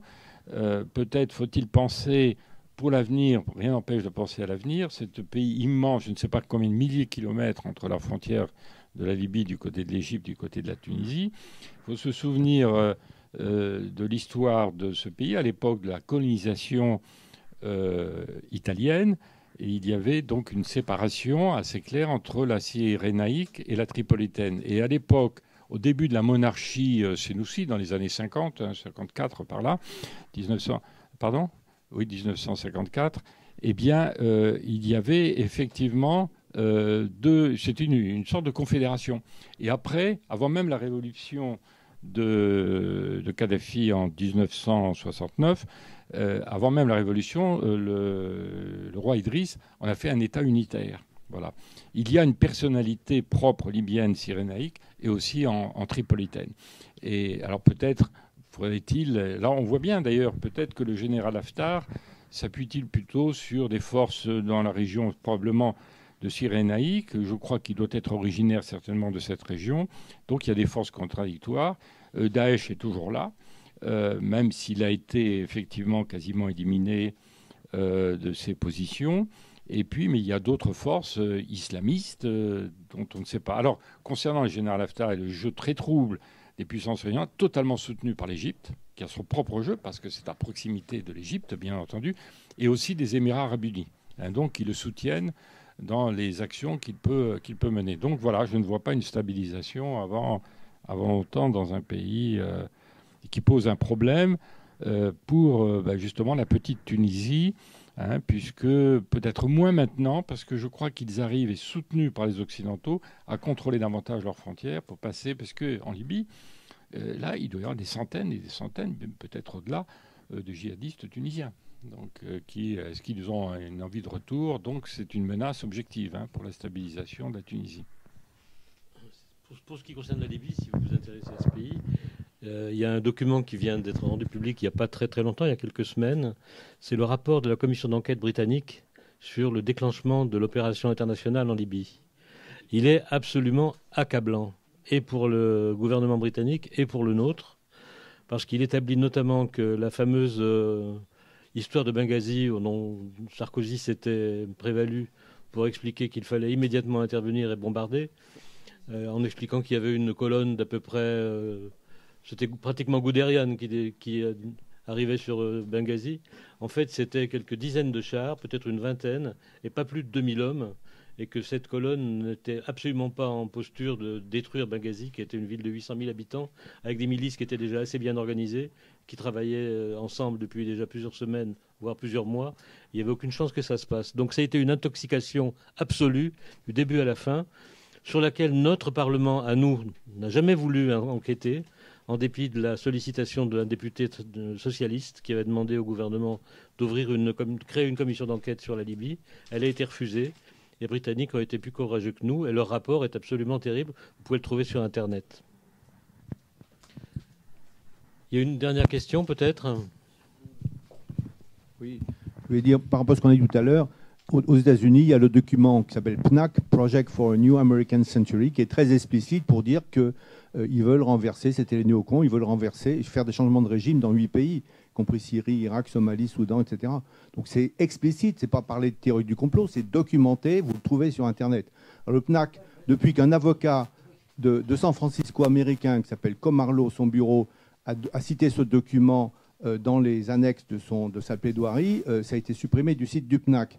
Mais il a quand même trouvé aussi les agendas, c'est l'autre point que je veux citer, les agendas de Rumsfeld, dans le cadre de la loi d'accès aux documents publics de l'administration. Il est marqué dès novembre 2001, attaquer non seulement Oussama Ben Laden, mais aussi Saddam Hussein, raser l'Irak to the ground, raser l'Irak. Déjà, donc, 2 mois après le 11 septembre. Donc voilà, il faut lire autre chose que... faut dire autre chose que quoi? Le FNA, vous dites théorie du complot, c'est une insulte. Voilà, vous dites ça. Je ne suis pas complotiste, je suis très documenté. Voilà. Ce rapport anglais, je l'ai lu aussi, il est aussi très explicite. Et à l'époque, il y a des gens, en mars 2011, il y a des gens qui disaient ceci est faux, ce que prétend BHL, ce que reprend Sarkozy, c'est faux. Il y a des gens qui le disaient. Voilà. Mais la presse ne publie pas ça. Ça dépend de la presse. Est-ce qu'il y a d'autres questions? Bon, s'il y a... Il y a une dernière question.